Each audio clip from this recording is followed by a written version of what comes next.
Training camp is just a few weeks away, and the Bengals offense should look a bit different this season. How using Jamar Chase in unique ways, in different ways, could be the key to maximizing this Bengals offense.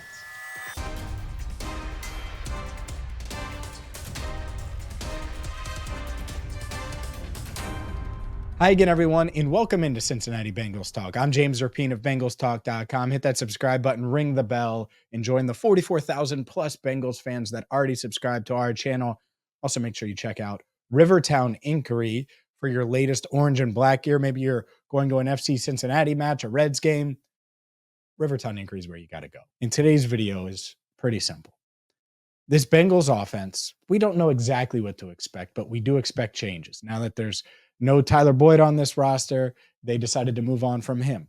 We've talked about the differences that there could be at that wide receiver 3 spot. Could it be Mike Gesicki in the slot some? Obviously, Charlie Jones. They drafted Jermaine Burton. But I was listening to Tom Brady, or watching Tom Brady, talk to Colin Cowherd.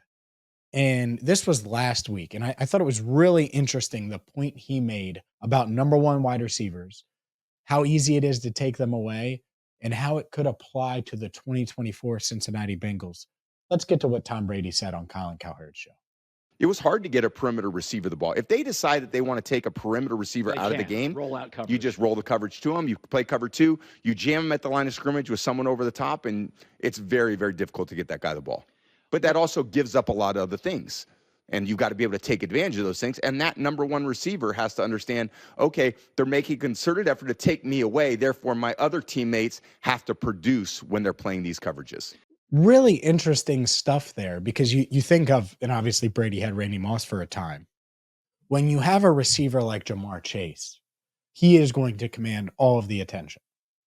But if this Bengals offense is going to reach its full potential, two things have to happen. I think two things have to happen. One, Jermaine Burton, Andrei Iosivas, heck, Charlie Jones, Trenton Irwin, whoever it is, Mike Gesicki, I'll throw him in there. They have to show that they can win outside. And it won't be all of those guys, but some of those guys have to win outside. And I would imagine Yoshi and Jermaine Burton would be the two favorites for this. Trenton Irwin could certainly be in the mix too. Maybe Irwin is the favorite. He played a lot of outside as well. But you need those guys to win outside so you can comfortably move Jamar Chase into the slot. So you can try to make it tougher for teams to double him, for teams to take him away, for teams to roll the coverage to him. The other element here is when Jamar is commanding that attention, whoever's in the slot better win. Better win in man-to-man situations. Well, Tee Higgins, by the way, has to win in those situations, because you better believe Jamar is going to command a ton of attention. And T's a problem too, there's no doubt. But Jamar is going to be the one that commands all of that attention. And so I think about what the Bengals did. They let Tyler Boyd walk. They could have re-signed him. They did not. And you bring in a Jermaine Burton. You drafted Charlie Jones and Andrei Iosivas last year. You need these guys. Yoshi's case, I think he's going to be an outside wide receiver. He needs to be able to be consistent there and play outside, give you another reliable outside wide receiver option. Jermaine, it's a hybrid of both. You would love to be explosive in the slot and make teams really pay for rolling all of that coverage to Jamar Chase. And I think that's when I think of this offense and I think of going into this year, how Tom discussed that. They need to have the pieces in place to make teams pay for taking away Jamar. And in recent years, it hasn't felt that way, has it? Not that their offense wasn't awesome at times last year, and it was, and Burrow's injury and all those things. It makes it really cloudy. But even in 22, it was a roller coaster. It was up and down. It was all around. I think that they're trying to find the guys and why over the past 2 years they've drafted Andrei Iosivas, Charlie Jones, and Jermaine Burton. They're trying to find the answers to the test. And the guys, Mike Gesicki, by the way, I'll throw him in there, certainly, that will make opposing defenses pay for doubling Jamar, for clouding Jamar, for rolling coverage over to Jamar. And that's what they need to do. You want to do that to Jamar? You want to give him all that attention? That's fine. We have all these other guys that are going to win. And that is a huge storyline going into camp. A huge, huge storyline. Whether it's Mike Gesicki, whether it's Jermaine Burton, whether it's Charlie Jones, Andrei Iosivas, Trent Irwin, it doesn't really matter who.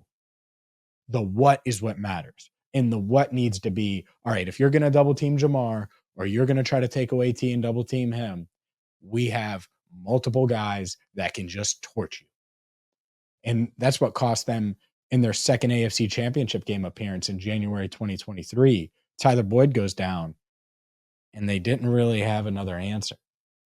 And even at times when Boyd was healthy over the past couple of years, I openly wonder if he was the right answer, because you want to be more explosive. You want to make teams pay for rotating coverage and rolling coverage to your star wide receivers, specifically Jamar Chase, because he's going to be the one that commands more attention, even than T.